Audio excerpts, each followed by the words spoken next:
Namaskar, welcome to yet another episode of Kahani Kashmir Ki here on Bharat TV. We welcome you heartily to today's show, and I am heartily welcoming you today because I have a very, very special treat for you.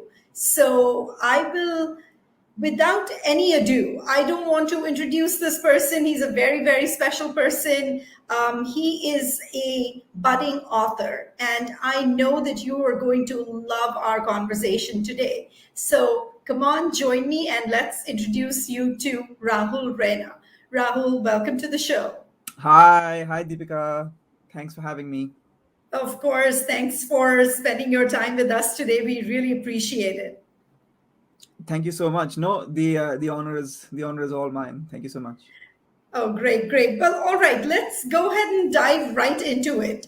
And what I do want to be, I'll talk to you a little bit about you, but I do want to let the viewers today know why we have you on the show today. The big reason, is that last year you published a book. It's called How to Kidnap the Rich, and we will talk about the book in a little bit. But before we do that, I want to, get a little bit of a feel of, where you're coming from, your background, and all of that good stuff, because I would love to have our viewers get an inside view into your background and your life. So tell us a little bit about your childhood and the social environment that you kind of grew up in. Yeah, sure. So, I was born and I grew up in Delhi. And as I imagine some of your listeners will know, so many families moved down to Delhi from Srinagar and from Jammu in the early 90s. So I was just part of that. I was part of that situation. We were trying to make a new life for ourselves in Delhi in the 90s. And what happened is that in the late 90s, my parents thought, okay, well then let's, Delhi's nice, Delhi's wonderful, Delhi's lovely, obviously it's a great city, but perhaps we can also, think of moving elsewhere. So we decided to move to the UK. Then we kind of switched between one and the other, because we didn't know which one we liked more, whether it was Delhi or the UK. It's a tough decision. And so, yeah, I sort of spent my childhood between one and the other, before we decided to finally settle in the UK, when I was in my late teens.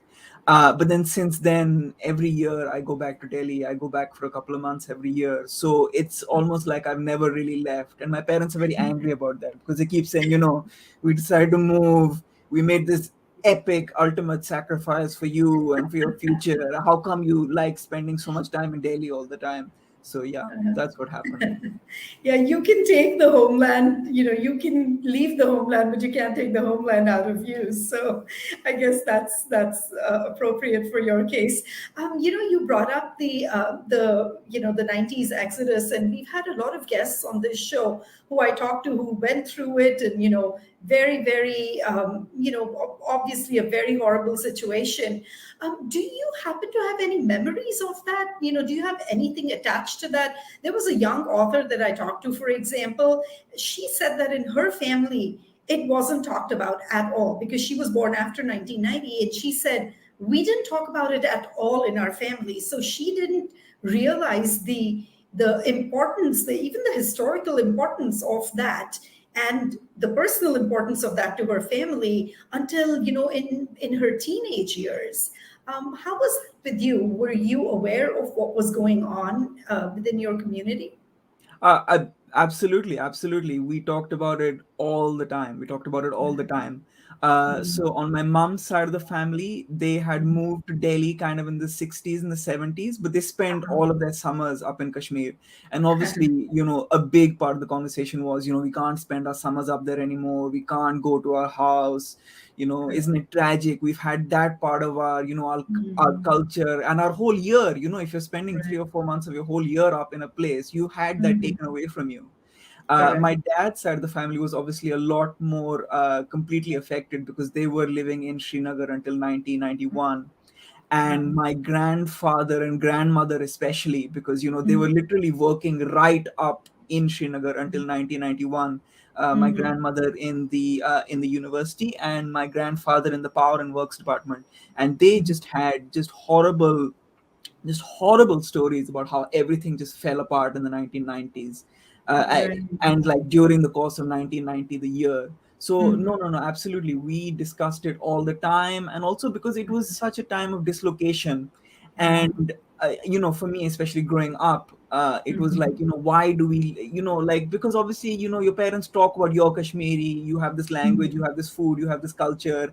Why was it so separate to the people that I was spending my day-to-day time with? And then, we discussed things. No, no, no. So absolutely, I know there are many Kashmiri children and people and adults my age who never talked about it. It was something that you just tried to avoid. No, but for us, we just talked about it all the time. It was just part of our history. It was part of our family, yeah, our family life, our family culture, our family day-to-day existence. Yeah. Oh, wow. That's fantastic. And I haven't grown up in Kashmir either. I think I was like you, a summer vacation kid. But there was language, there was food, there were so many connections that kept going from generation to generation, and things that our parents, for example, kept up with us for sure. But what a time of emotional trauma in general for not only your family and all the families in the community in general. But thank you for sharing that personal piece with us. I do want to ask you a question about you becoming an author. So, in a society, Kashmiri society, but then even the larger Indian society, a lot of value is placed to professions like, medical and engineering and all of that. So, in all of that, how did you find yourself and become an author? Oh, well, I mean, I definitely had that, obviously, pressure and that sort of thing drilled into me, obviously, from when I was a child. My answer to that is that I did it secretly in the middle of the night when I should have been sleeping. And I didn't tell anybody about it. And the first time that I told anyone that I wrote was when they saw my name like online saying, "Oh, this guy has now got a book deal." So yeah, obviously, yeah, like I just didn't tell anyone. Yeah. I mean, Were like you they, going like to? obviously, like my family and my parents knew that I was creative in that sense, Uh-huh. but I mean, it's not the sort of thing that you should make a career choice from, day zero, because it is very, the chances are against you. So yeah, I just did. I think the classic Kashmiri thing of just do it in the middle of the night, don't tell anybody, and when you've reached, you can just tell everybody, yeah, by the way, I was doing this secretly in the Right. background. Oh, that's so funny. I've had so many instances of, people saying similar things to me, saying, Acha, when gav theek, ye sorry gav theek, magar, what are you doing for your profession? So Exactly. Yeah. that kind of reminds me of that. So what did people think you were doing? Like, were you going to school for something else and, moonlighting as a writer, or was it a, No, so I'd been working for charities in the UK, uh, uh-huh. and obviously, Kashmiri relatives thought that was insane, that was bizarre, right? Like, here you are, you're a relatively intelligent child. Right. Why are you working for these NGOs? Why are you putting yourself through all of this? But no, I mean, that's just something that I really enjoyed doing. That's something that I wanted to do. And yeah, so I used to write in the evenings, and in the nights. I used to work for the charities in the daytime. Then I left the charities and I started my own sort of consultancy business. And so that is what I've been doing for the last couple of years. That has been it's sort of, the writing became like a stress relief and an escape obviously, and like I never treated it as a business. I think if you Mm, go into writing, it's one of those things that people always say, if you go into writing expecting to make money, the prose that you come up with, the stories that you come up with never quite gel, they never quite work, because you can tell that it's not really coming from, from the the heart. right place. Uh-huh. Uh-huh. Oh, that's wonderful. What a beautiful way to put it. Then, don't make a, business out of it, so to speak. Yeah, yeah, That's yeah. beautiful. I do want to jump into your book because I read the book and I absolutely loved it, as I'm sure, thousands of other people who've been reading it since last year. It's been a successful book and has been reviewed very well. But before I do that, I do want to ask you one thing. Tell me, what have been your biggest influences? What or who? What has influenced you the most in your path of becoming an author? I mean, I think firstly, obviously, it is that sort of middle class English library that all of us sort of grew up with as Indians and as Kashmiris. We all have a big pile of books We sure um, do. in our living room somewhere, with all those old names, the Somerset Moms and the PG Wood houses and the Evelyn Wars and the whatevers. But Yes. for me, actually, personally, it was that when my grandparents came from Srinagar, Mm. essentially the only thing that they could bring with them Yeah. was their books and was their Mhm. library. So from when I was a really small child, that was what I had drilled into me. Look, we came from Srinagar, we fled in the middle of the night, we couldn't bring anything, but look, these books, that's what we had. So I think that was definitely a huge part of probably why I decided to go into writing. Mm. And also, I think part of it is definitely the sense of being Kashmiri, both in India and of being, a Kashmiri within the Indian community in Britain.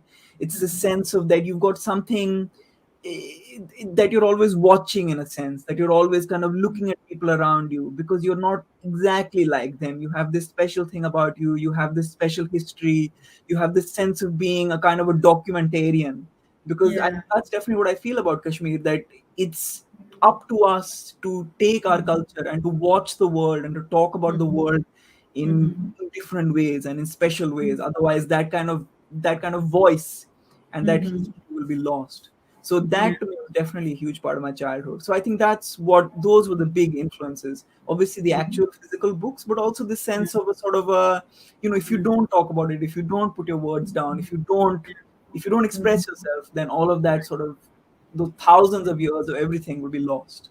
Right, right, exactly. And I have to be, confession time. That is one of the overwhelming reasons why I decided to do this show too, because I felt like, I need to have as many people as I can possibly talk to and be able to, record some sort of a history for posterity, just to make sure that, our voices are not lost.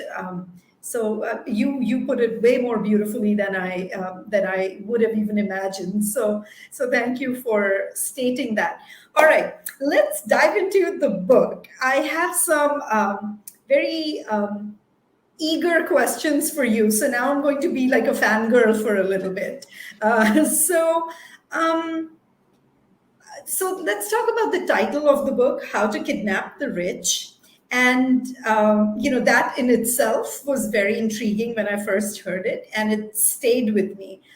Even though I saw the title a while ago, I didn't read the book until a couple of weeks ago, actually. But the title stayed with me. So when somebody mentions it to me, I'm like, oh, I know what book it is. It's on my list of books to read for sure. So the title stays. So I would like to ask you, how did the title come about, and how did the concept of the book come about for you? Okay, so the title is very funny that you should say that, because it wasn't my title. So there you go. That's something about the publishing industry. When they publish books, the book that they bought often doesn't have the title that it's published under. So yeah, the title was definitely not my idea. It was the idea of my editor. So that's part of the one of the things of the publishing industry that you don't really understand before you go into it, how important your relationship with your editor is, what they're doing, what they think about the book, how they find the part of the book that they want to bring out and that they think will really resonate with readers. So I'm really happy and really pleased that you said that it's a title that you remember, because it took a lot of work to kind of fashion out a title that would work. Originally when I submitted this book, it was called Garam Masala, Ah, because I wanted to have that sense of kind of spiciness and kind of yeah, that sort of, that masala, that zing, yeah, that, that kind of speed, that kind of yeah, anger, aggression. But, yeah, obviously, if you're launching it into like an English book market, people will think that it's a cookbook, right? They'll think that they'll think that you're whoever. They'll think that you're like Sanjeev Kapoor. So you can't do that kind of thing. So yeah, so right. Plus, it definitely. also gives it more of an ethnic flavor, and Yeah. this kind of opens it out to a larger Exactly, audience, I feel. exactly. And like giving it this title and having this sense of slightly more kind of interconnection in a way, it has Uh-huh. been really useful, because I've talked to people from Brazil, I've talked to people from Nigeria and Malaysia and Singapore and the USA, and they've all said stuff like this, like this is just like what's happening in our countries, this sense of overwhelming competition and busyness, and like that we have to be slightly crooked to make our ways in the world. So that was actually really useful. So yeah, so it Mhm. wasn't exactly my title, but I had to agree to it, obviously, and I thought it was I thought it was a great idea. I thought it was something that really sticks with you. Yeah, yeah, for sure, sure. So, how did the book come about? How did it kind of germinate in your head, and then how did you execute it? So I mean, part of it was definitely guilt. That's definitely a thing that Kashmiris have a lot of. And it was this guilt on my part that I was living in the UK and I was doing my education in the UK, and I didn't need to worry about, coming absolute top of everything all the time.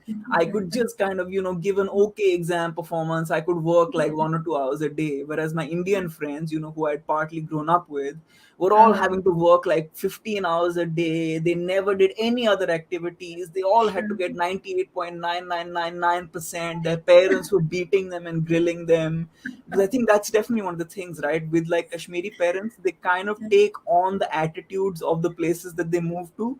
So like True. American Kashmiri parents are different from British Kashmiri parents, from in India Kashmiri parents, from Uh-huh. like New Zealand Kashmiri parents. So my parents were obviously a lot more chilled out and calm about everything. Whereas, the Indian Kashmiris that I knew, they were like getting beaten to within an inch of Oh. their lives. So Right. definitely there was that guilt on my part. And so I thought this would be a really interesting thing to talk about, just to see how Mhm. different things are and the ways that you have to make and like the ways that you can make it as a person, and Mhm. as a young person in India today. And I Mhm. just decided to take essentially an amalgam of my friends, turn them into one character who's this rich spoiled Ah, boy, and then uh-huh. have almost his exact opposite, this person who's like angry and poor and wants Yeah. to, and like has tremendous drive, versus this kind of Mhm. rich, lazy, kind of Yeah. arrogant, rich Yeah. child. Uh-huh. Yeah, yeah. That's beautiful, and I love where the first word that you used to tell me how it germinated was guilt, Yeah, and so that's a very interesting germination of an idea and a concept, which obviously is executed very successfully. I do want to ask you about the characters next, but before that, now I'm thinking, do we should we tell the audience, because I'm terrible at keeping secrets, but I don't want to spill the entire story to our viewers today. What would be a good summary? Can we say that it's the story of, I mean, there's just so much to the story. It's very hard to say it in a sentence, and I'm trying to think about it, and there's a lot going on, and I will ask you about that too. But if you had to say it in a couple of sentences, what would you say? You mentioned too, for our audience, you mentioned there's this poor guy who is aspiring to be rich and successful. There's a rich guy who is, rather lazy. Um, what else can we or should we tell them without, any giveaways? yeah. So I mean, the publishing industry really cares about elevator pitches, which is like that Uh-huh. one Correct. sentence summary of a book Correct. that can totally sell it to everybody. Yeah. And when I was doing this book, I was like, well, I don't really have that, because one of my feelings when I was writing this book was that I kind of wanted to mimic an Indian film in that sense, Mhm. that you go for Mhm. 3 hours, you've paid your Uh, money or whatever, your 10 rupees or whatever, and you uh-huh. have, essentially the entirety of the world up there on that screen for that 3 hours. You've got the dances, you've got the chaos, you've got the horror, you've got the Yeah. humor, you've got, Yeah. like the second, third act where everything goes wrong, you've got the bride's family getting angry with people.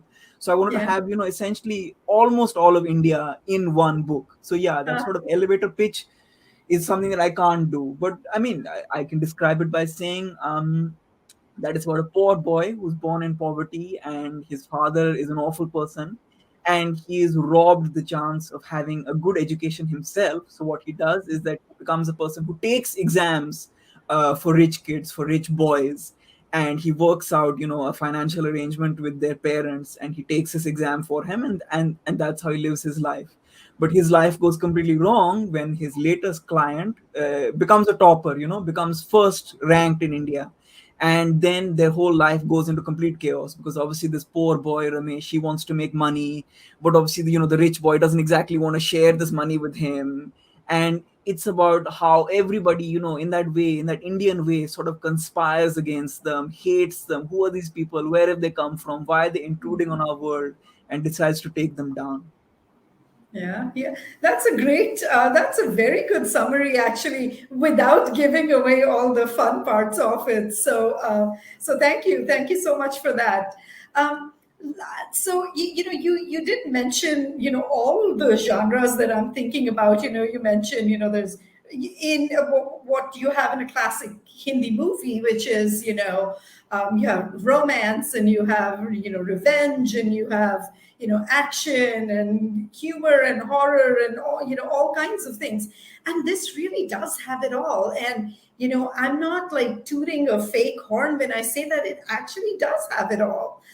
So it's kudos to you that you were able to so successfully weave all of those things in a narrative that makes sense, moves forward, and provides fulfillment as a reader. So it's not an easy task to do that. So kudos Well, to you. like I'm a Kashmiri, so I really care about value for money. Like when you go to a restaurant, you want like a nice big buffet for like a small amount of money. So that's really what I was trying to go for. That's again another important Kashmiri value, I feel. I love how you're inserting your Kashmiri values into our conversation. I'm loving that.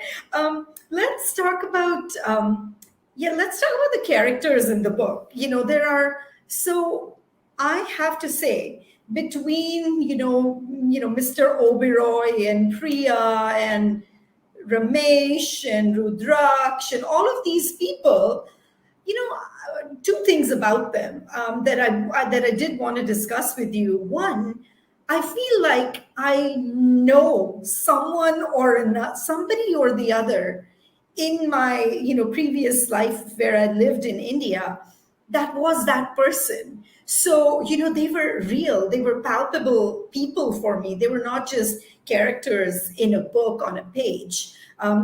So that was one thing that felt very real to me. Let's talk about that, and I'll ask you the other thing about characters next.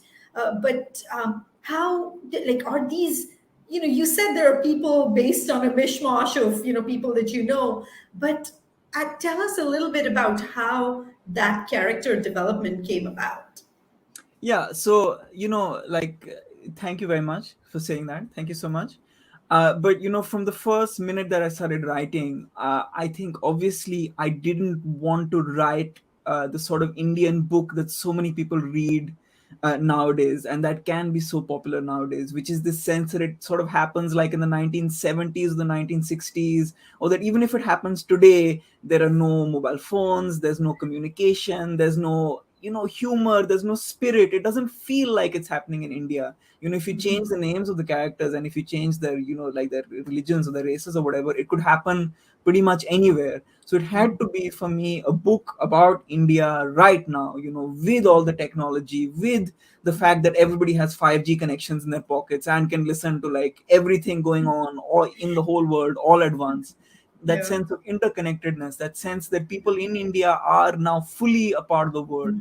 And so obviously writing about India today, I had to kind of take amalgams of the people that I knew, and I had to make sure that they were people that people recognized. Obviously, you can't, like, you can't write, a book set in India today which has, like, some Sanskrit scholar in it who's trying to marry off his three daughters or whatever, because it's like, I mean, like, come on, whose life Yeah, is like that?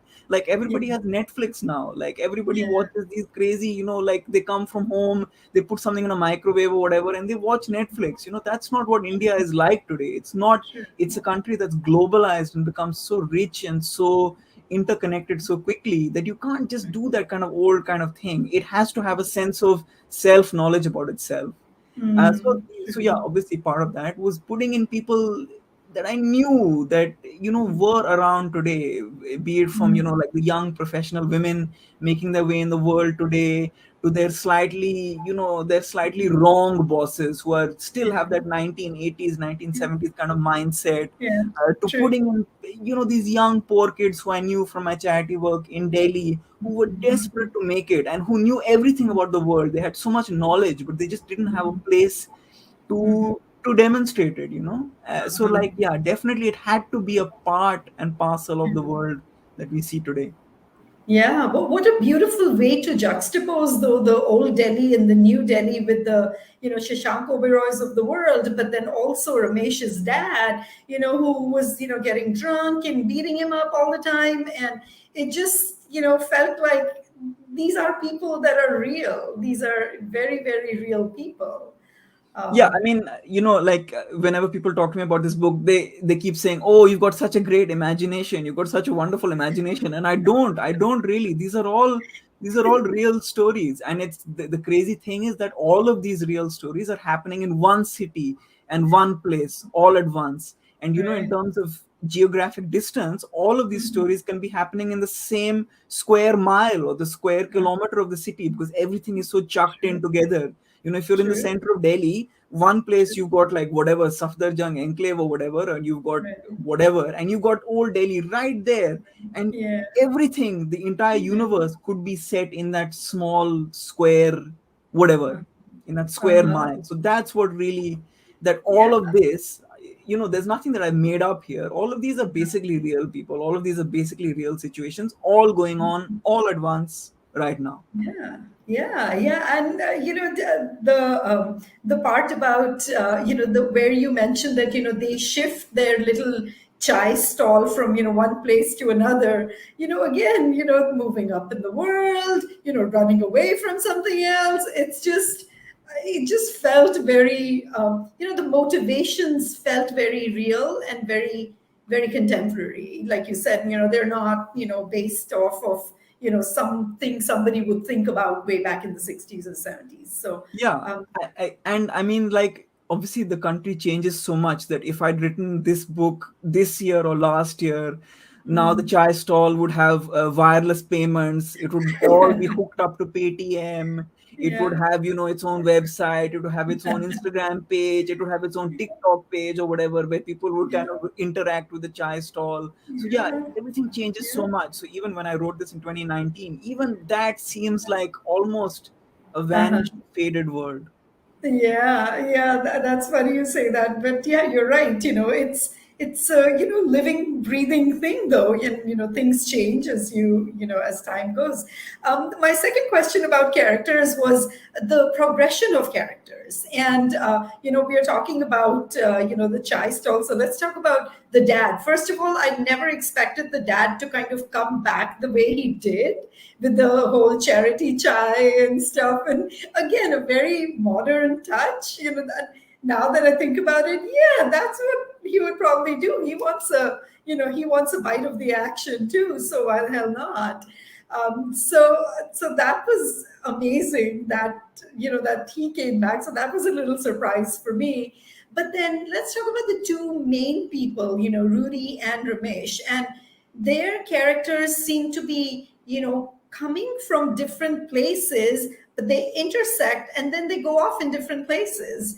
And I thought that that was very beautiful that you introduced Rudy as this character, and then the progression through all the crazy things that they went through. And towards the end, he's this, straight and narrow guy. And on Yeah. the other hand, this guy, Ramesh, he, again, I don't want to give away what happens, but, he ends up in a not so savory position. But then in the very, very end, I do want to talk to you about that too. But the character progression, how beautifully is that done? And how did you weave all of these characters and think through the character progression in such a cross intersecting way? There was no thought behind it. It was just start writing and finish up wherever you finished up. So, Mhm. like, for me, as as a writer, when I think too much about something, when I put too Mhm. much planning into something, it Uh-huh. comes across feeling robotic. It comes across Um, feeling just kind of rote and poorly mhm. done. Like, it Mhm. just it just doesn't feel alive when Uh-huh. I throw, all caution to the wind and just start in one place and end up, 80,000 words later somewhere else. That for me is far more organic. It's just far more natural, and kind of it just works much better. So Uh-huh. definitely this book wasn't written with any plan in mind. There was no, here's a character progressing one from one place to the other. It was just done naturally. But then Mhm. obviously when you submit the book for publication, obviously there is some editing. So obviously a lot of tightening up of character arcs and character motivations and their sort of Mhm. psychological journeys. So it's kind of one and the other, but I definitely couldn't have planned it from beginning to end in the first place like that. Uh-huh, uh-huh. It ended up in a very nicely woven piece. So Yeah, that really yeah, worked out. yeah. Like it sort of feels as if they were meant to go there. It kind of feels, yeah, it feels natural in a way, doesn't it? Yeah. Well, I Uh-huh. mean, thank you. I mean, that's what Yeah. I wanted. So yeah. Yeah, yeah, and it definitely comes across, I have to say. I told you this last section of the interview is going to be total fangirl interview, so I'm gonna stay in that. I'm gonna stay in that mode. Let's talk about the pace of the book. Okay, so I have to tell you, I'm a very slow and casual reader. I'll read when I'm, out running, listen to a book, or I'll read, right before I go to bed at night when there's like either a physical book or, on my device. So I read for staying calm. Your book actually had the opposite effect on me, and it almost felt like it was intentional because the pace of the story, the pace of the writing was frantic in my mind. And I felt the franticness. And, for some reason, I was, again, not even just, feeling it as I was reading it, but, when I would put it down to, go, eat my lunch or something, I felt like I had to go back to it really quickly. So it was definitely one of those, not put downable books, but then also the pace. I mean, it kept me engaged, and it almost felt like, in you previously you mentioned garam masala. It felt like, all the craziness that is India was kind of, jumping out at me from the pages of the book. That's kind of what it felt. All the sights and the smells and the characters, the people, it all felt kind of, one big whoosh into my life. And I have to confess, I finished the book, within 2 days, I want to say, and just was waiting to get back to it and just couldn't put it down. So tell Well, me a little bit about the pace. Well, I mean, thank you so much. Thank you so much. That's very kind of you. I think obviously, being like a debut writer definitely has part of it, that you want to put in as much as you can about the culture. You want to put in as much as you can about the country. You just want to make sure that it's a full book, that it's bursting with life. Especially when you're in my position and you're writing to agents or whatever and asking them, please can you have a look at this book, please can you have a look, please can you have a look at the first page, I hope you like it so much. You want to make sure that they never run out of steam when they're reading those first couple of pages, that they get hooked immediately, that they're like, okay, fine, this is something that I'm really interested in, I'm really emotionally invested in it. So that's definitely part of it. And definitely it's that, when I'm in this country, when I'm in Britain, I'm a different person to the person that I am in Delhi and in India. I become a bit louder, I become a bit angrier, I become a bit more kind of, there's like, I become, slightly more of a, like a not nice person sometimes. But then also, in Kashmir, I'm a totally different person. Like when I've been over the last decade, I'm a lot more watchful, I'm a lot more kind of, I'm trying to take everything in. So it was definitely that sense of, here I am writing this book. I want to put in as much about India and as much of the person that I can be, and the way that the environment and your character fuses almost into one person. That was what I was trying to go for. So obviously, yeah, it's massively kind of, it's like over the top. People have, accused me of being, oh, over the top, like, why are you going so far? For me, that's how you write about the country. That's what the country is. It's not a quiet country. It's not a Yeah, sedate country. People are yeah, angry. People are fighting each other for a little bit of what's on the table. They're, like, the whole country is a battle to me, right? It's a street fight. It's a battle. It's like you come out of the womb and you're fighting every single day until you're like 95, which is not what Britain is like, right? Britain is a lot more calm, and people write angry letters to each other rather than like shooting each other. So like, yeah, so obviously you want to take the atmosphere of the country and put it into the pages. So that's what I was, that is what's important to me. yeah, and it definitely showed in the book. I could feel it in all its glory. It came across beautifully. Um, I want to, I wanted to ask you to do a reading, a quick, line or two, but I didn't tell you before time, so I don't want to put you on the spot. But I do want to talk a little bit, and then I would actually, I actually, chose my one of my favorite lines, which I would love to read one or two sentences for the audience, just to give them a flavor of what it is. And I apologize to you in advance because it's your voice and I'm reading it. But if you would like to read something else, a little bit later, please feel free to. But I just absolutely had to read, especially, and I'll read it and then I will ask you a question about it. So this is your first introduction to the rich, lazy character Rudraksh. And I found it absolutely hilarious. It's a longer description, but I'm only going to read a couple of sentences for our audience today.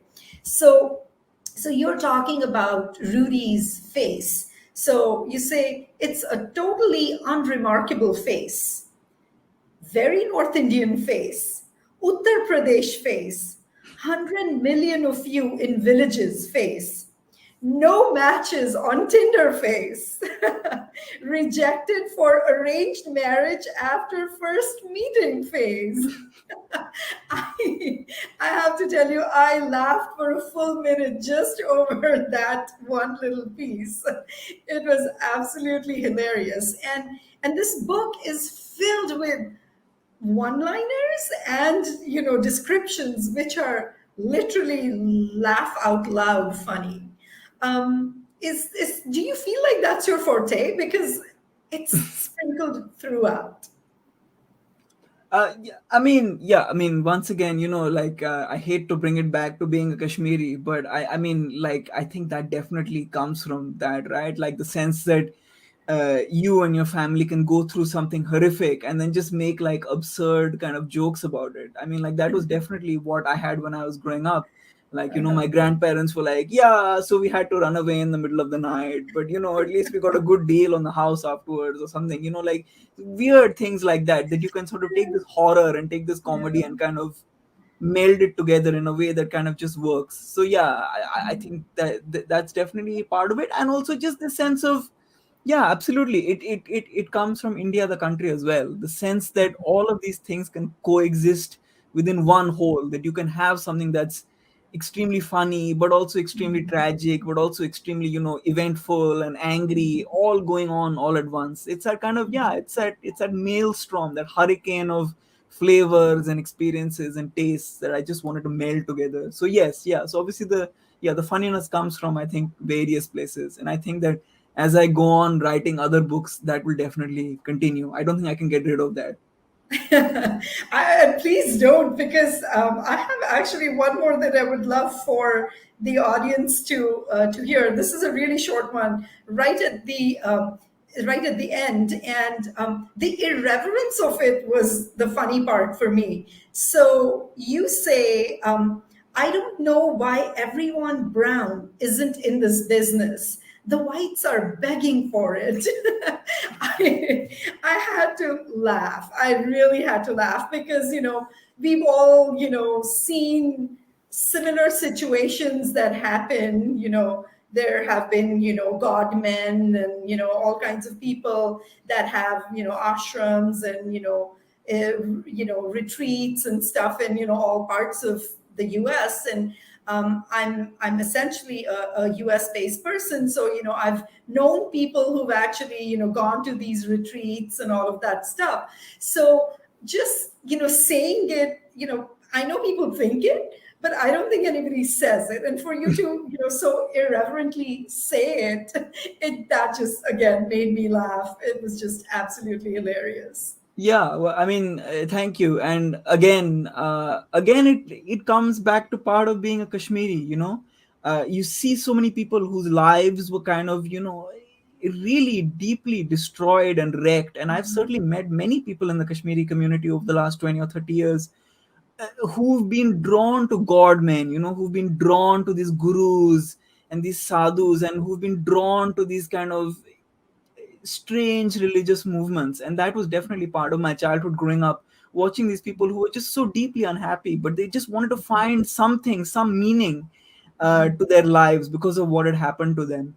And then watching, white people do the same thing. Like 25 years ago, it was just Indians really that did this kind of thing as a response to trauma. But now you've got, so many, white people who go along to these same retreats, and Yeah. who are obviously very unhappy about, their lives and about their marriages and about capitalism and all of that. And I just thought that was interesting. But obviously I made it a bit funny because if you start saying people are incredibly depressed and they're trying to find meaning, that's Yeah. not, like anyone can really write that. But you really need to Right. give it that sense of, yeah, that sense of flavor, to make it, I guess, memorable or slightly Yeah, different. yeah, it was very, very well written. And like I said, for all the viewers, if you haven't read the book, I say go out and read it today, because you will. It's just super entertaining. It's funny. It'll make you laugh. It'll make you cry even at points. It'll make you, your jaw will drop on the floor every now and then. It's wonderful. I just have, and I know we are almost at time, but I do want to ask you a couple of non-book related questions that I would like to ask you. So I heard that you actually got into Kashmiri cooking during Yeah. the COVID lockdown. Tell us a little bit about that. What happened over there?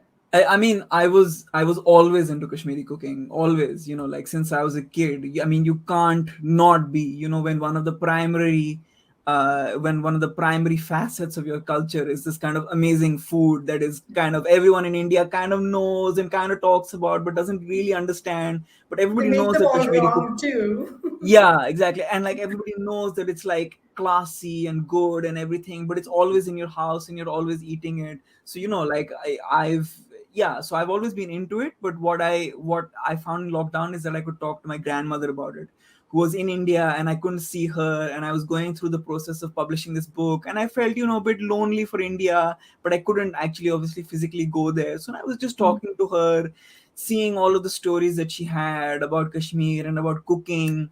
And it was just the fact that some of her stories were so small. It was she was sitting with her own mother or her own grandmother in a kitchen in Srinagar somewhere when she was small. But just the whole of our culture, the whole of everything that we are and we believe in was in those little stories. And I just wanted to know more about them. Like everybody's getting old now, and many of us, the people who have direct memories of Kashmir and have had whole lives lived in Kashmir, so many of them are passing on and are Right. unable to tell their stories. So for me, it was just, I was stuck in Britain, and I just wanted to explore more of myself, and that was the way that I could do it. So how did you guys do it? Did you do it like via video calls, and Yeah, did you yeah, cook yeah, yeah, yeah. together? Yeah, WhatsApp. Yeah, yeah. And just kind of having a tablet there and kind of Uh-huh. cooking along and Uh-huh. seeing, like, the way that she added certain ingredients at certain points and certain Uh-huh. things that she lied about to other people, lied about to her female relatives. I never put that into my Rogan Josh. I never put that into my mutts. But obviously she Right. does do those things and she lies Right. about it because, Yeah, my everybody mom. wants a little bit of secret. They want that Yeah, kind of whatever it yeah. is. Yeah, So, my mom has a yeah. couple of those. Yeah, my mom has a couple of those secrets, which she says, don't share it with anybody, but I'll tell you. Exactly, exactly. And so it's just, yeah, exactly. And it's those little things that I think make up a culture, that sort of like how people behave when they're not being watched, right? So like when you're cooking, I feel that you're a more pure representation of who you actually are, because you can get a little bit angry, you can get a little bit quiet, you can get a bit dismayed. You are a real person when you're cooking, I feel. So like whenever like you're on a date, you should, I feel, go cooking with people, because that really shows you who that person is. It's amazing that you're actually doing character studies even while you're cooking and talking about it. It's in you. Yeah, exactly. Yeah, like, yeah, I have to watch and I have to write it down later. So yeah, it's good practice, I feel. Right, exactly. So the question though is, did your family back in the UK try that food, and what did they think about it? Yeah, I mean, they were very complimentary about it. I mean, maybe they were lying, but I mean, I feel that in Kashmiri families, if you mess it up, right? If you mess up your damalu, somebody will tell you about it, right? They will They let they you won't know lie to for you sure. to. Yeah, They'll just say straight up, yeah, because whatever, or like they just won't be yeah, happy. So yeah. yeah, Yeah, they'll mostly say "ठीक potential undergo or something exactly, like that. I've heard exactly. that. Okay, last question for you. Your next project, are you working on something already? Are you taking a break? You did say that you have the consultancy. What are you working on now? Yeah, no, no, no. It's all done. I think because I was in England, I wanted to write something a bit more English. But it certainly definitely has that sense of aggression and anger and flavor and kind of stuff to it. So it's like a detective mystery comedy set in England in incredibly English places, but also with that slight Indian and non-white and modern British kind of flavor to it, of breaking the rules, causing chaos, causing disaster, but also while also being an English detective mystery, like an Agatha Christie thing. Yeah, so a little bit more of a subdued version of this book, but still you are managing to put a lot of the, plot elements into it. It's funny, it's mystery, Yeah, so it seems like you are staying true to your multi-genre roots almost. but hopefully, we'll see. Awesome. Rahul, thank you so much for your time today. I really appreciate it. Thank you for telling us all the background stories and information about the book. Again, for the viewers, the book is How to Kidnap the Rich, and I would highly, highly recommend reading it. It was, 11 out of 10 for me, and I really loved it myself. I wouldn't be recommending it if I didn't like it myself. So please go out and read it. And thank you to all the viewers for joining us on today's Kahani Kashmir Ki, which is Tun Deepika Zutshi. And namaskar to all of you. Thank you, Rahul, for joining us today.